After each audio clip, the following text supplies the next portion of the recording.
Es war alles vorbereitet, um hier mit 3 Punkten nach Hause zu fahren. Und das haben wir nicht geschafft.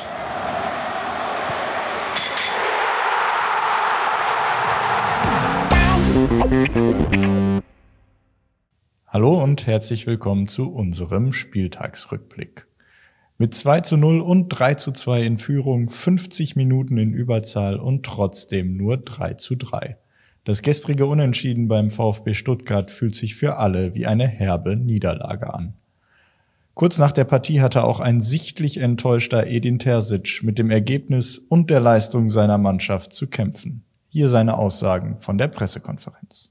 Dass es nur noch eine Möglichkeit gab, um hier dem Gegner die Tür zu öffnen und einen Spalt zu öffnen. Und das ist einfach, wenn wir die Disziplin verlieren. Und damit meine ich die Disziplin im Ballbesitz, das, was wir in der ersten Halbzeit richtig gut gezeigt haben, aus den Positionen heraus mit 2 Ballkontakten zu spielen, immer wieder die Tiefe zu finden, die dann nicht nur zu Torchancen geführt hat, sondern auch dann zur gelb-roten Karte, dass wir die Disziplin nicht verlieren dürfen, wenn wir den Ball verlieren, sofort ins Gegenpressing zu gehen, den Gegner sofort den Glauben zu nehmen, dass sie hier nochmal ins Spiel finden können. Und die Disziplin in der Defensive, dass wir immer wieder wissen, dass sie häufig viele Flanken spielen, besonders über ihre linke Seite, dass wir uns da gegenseitig unterstützen im 2 gegen 1, was wir in der ersten Halbzeit richtig gut gemacht haben, dass wir Rafa Guerreiro dabei helfen, den zweiten Pfosten zu verteidigen gegen Wang Noman, dass wir damit nicht aufhören dürfen. Und das funktioniert nur, indem wir es durchziehen. Und das funktioniert nur, wenn jeder Einzelne die Verantwortung übernimmt und spürt und jetzt nicht denkt, ja, der neben mir, der wird das schon irgendwie richten. Es war alles vorbereitet, um hier mit 3 Punkten nach Hause zu fahren. Und das haben wir nicht geschafft. Wir haben dann noch in der Schlussminute quasi den Führungstreffer erzielen können. Aber auch selbst da, wenn man mich da gesehen hat, selbst da war ich schon sauer und wütend und enttäuscht über die gezeigte Leistung. Aber dass wir das dann nochmal aus der Hand geben, das ist für mich heute mit dem emotionalen Gedanken, die ich gerade habe, sehr schwer zu erklären.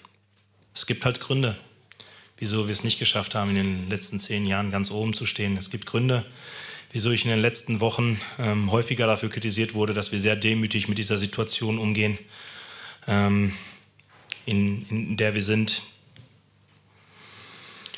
Und trotzdem ist es unsere Aufgabe, bei all der Enttäuschung und bei all dem, was wir heute erlebt haben, wie gesagt, nachdem wir dachten, dass Werder Bremen so der Tiefpunkt war und wir daraus lernen wollen, geht es darum, vorwegzugehen.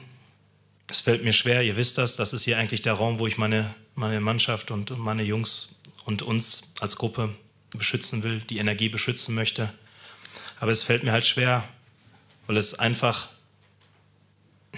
so unnötig, so dumm ist, wenn man sieht, was wir seit dem 1.7. investiert haben in der Vorbereitung, welche Probleme wir in der Hinrunde bewältigt haben, durch Erkrankung, durch Verletzung.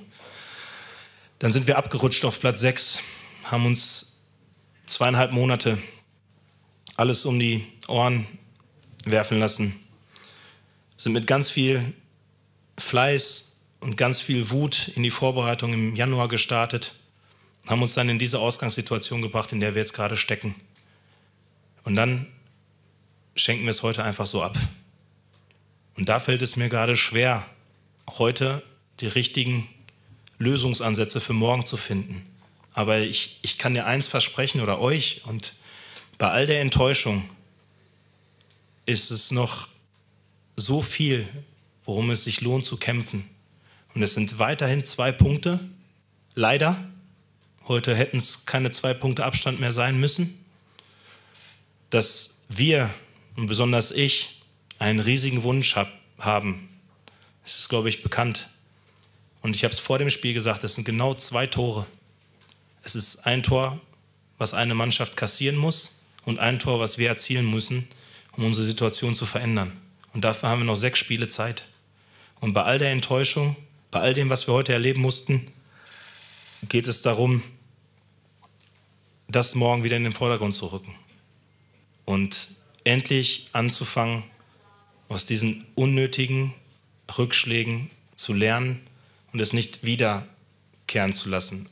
Die Analyse und Aufarbeitung ist heute bereits in vollem Gange. Das Ergebnis sieht man hoffentlich kommenden Samstag, wenn im Heimspiel gegen Eintracht Frankfurt 3 Punkte eingefahren werden sollen. Erfolgreicher als bei den Profis lief es für unsere Nachwuchsmannschaften. Die U19 hat zwar das Halbfinal-Rückspiel um die deutsche Meisterschaft gegen Hertha BSC mit 0:1 verloren, zieht aber aufgrund des 4:0 Hinspielerfolgs trotzdem in das Finale um den Titel ein. Gespielt wird am kommenden Sonntag bei Mainz 05. Hier ist die Stimme von Kapitän Nnamdi Collins zum Finaleinzug. Wir haben den Plan wieder mal gut umgesetzt, anfangs Probleme gehabt, aber dann gut ins Spiel reingefunden und dann völlig zu Recht nach 2 Spielen im Finale. 4:0 im Hinspiel, da kann man sich auch eine 1:0-Niederlage leisten, oder? Ja, Niederlagen sind immer scheiße so. Ich denke mal, das hat man in unserer Reaktion gesehen. Wir sind trotzdem alle sehr, sehr glücklich, wieder mal im Finale zu stehen. Ähnlich wie letztes Jahr, da besiegen die Schalke auch im ersten Spiel 5:1 und verlieren dann das zweite. Aber wie gesagt, also nach 2 Spielen, dafür sind es ja auch 2 Spiele, stehen wir völlig zu Recht im Finale und haben uns das auch durchaus verdient.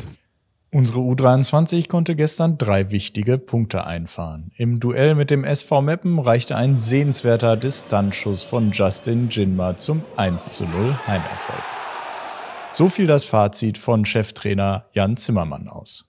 Ja, Jan, ein erkämpfter 1:0-Sieg gegen den SV Meppen. Wie groß ist die Erleichterung beim Trainer? Ja, die ist natürlich riesig. Das sind die undankbarsten Spiele und in denen haben wir jetzt auch nicht immer gut ausgesehen. Ich finde, es ist ein totaler Entwicklungsschritt zu sehen. Der war gegen Halle schon zu sehen, dass wir wenig Fehler gemacht haben und heute mit Ausnahme von 2 Situationen auch. Und wir haben uns eine Menge Torchancen erspielt, völlig verdient gewonnen. Hätten mit Sicherheit schon früher den Deckel drauf machen können, aber ja, wenn man jetzt auch auf die Tabelle guckt, dann war es mit Sicherheit auch an diesem Spieltag total wichtig für uns. Und deswegen, ja, glaube ich, sind alle sehr erleichtert, dass wir das Spiel am Ende wirklich dann so über die Bühne bekommen haben. Abschließen wollen wir unsere heutige Sendung mit dem Verweis auf unsere BVB-Frauen, die ab 15 Uhr, also vielleicht während ihr hier gerade zuschaut, in der Roten Erde mit einem Sieg ihren nächsten Aufstieg feiern wollen. Schaut gerne in den Stream. Das war's für heute aus Dortmund. Tschüss und bleibt gesund.